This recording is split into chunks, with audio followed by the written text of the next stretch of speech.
বাংলাদেশের অনুপস্থিতি প্রভাব ফেলেছে বিশ্বকাপে। 2026 টি-20 বিশ্বকাপের দশম আসরের পর্দা উঠে গেছে। Pakistan, Netherlands, Scotland, West Indies সহ দলগুলো মাঠে নেমেছে। তবে নিরাপত্তার শঙ্কায় 1997 সালের পর এবারই প্রথম বাংলাদেশ বিশ্বকাপ খেলছে না। বাংলাদেশের পরিবর্তে স্কটল্যান্ড সুযোগ পেয়েছে বিশ্বকাপে। কিন্তু লিটনরা না খেলায় দর্শক আগ্রহে ভাটা পড়েছে বলেই সব জায়গায় খবর। ইন্টারেস্টও কমে গেছে, টু বি অনেস্ট, আমি যদি বলি।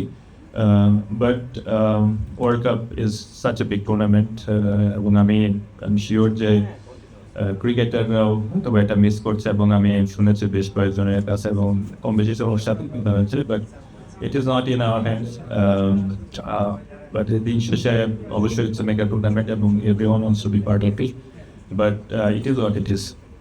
বিশ্বকাপে সবচেয়ে হাই ভোল্টেজ ম্যাচ হিসেবে বিবেচিত ভারত পাকিস্তান লড়াইয়ের টিকিট বিক্রিও বন্ধ করে দিয়েছে আইসিসি, যা নজিরবিহীন ঘটনা। বোঝাই যাচ্ছে বাংলাদেশ এবং পাকিস্তানের ইফেক্ট ভালোই অনুভব করছে আইসিসি ও ভারতীয় ক্রিকেট বোর্ড বিসিসিআই। ভারতের কয়েকটা সংবাদ মাধ্যমের খবর অনুযায়ী কলকাতা ইডেন গার্ডেন্সে বিশ্বকাপের ম্যাচগুলোর প্রতি আগ্রহ নেই একেবারে সমর্থকদের। বিশ্বকাপের পর্দা উঠেছে, অথচ ওয়েস্ট ইন্ডিজ বনাম স্কটল্যান্ড ম্যাচের টিকিট বিক্রি হয়েছে মাত্র 2000টা।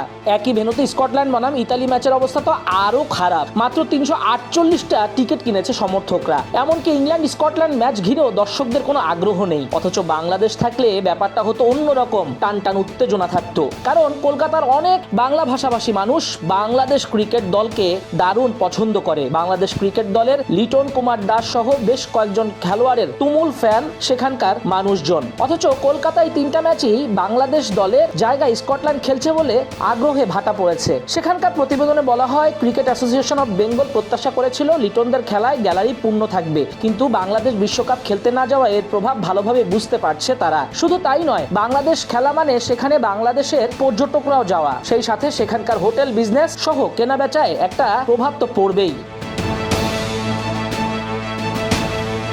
এদিকে দ্য সানডে গার্ডিয়ান এক প্রতিবেদনে প্রকাশ করেছে বাংলাদেশের সঙ্গে অন্যায় করা হয়েছে, এমন দাবি তুলে ভারতের বিপক্ষে ম্যাচ বয়কট করায় বিপাকে পড়েছে আইসিসি। এ কারণেই ভারত পাকিস্তান ম্যাচের টিকিট বন্ধ হয়ে গেছে। শ্রীলঙ্কা ক্রিকেট বোর্ডও দারুণ সমস্যায় পড়েছে, কারণ ভারত পাকিস্তান ম্যাচ তো তাদের দেশে হবার কথা। শ্রীলঙ্কা অনুরোধ করে পাকিস্তানকে চিঠি দেওয়ার পরও এখনো মন গলেনি পাকিস্তানের। পাকিস্তান ক্রিকেট বোর্ড জানিয়েছে তাদের সরকার এই বিষয়ে কোনো সাড়া দেয়নি। সরকারি সিদ্ধান্তেই ম্যাচ বয়কট করেছে পাকিস্তান।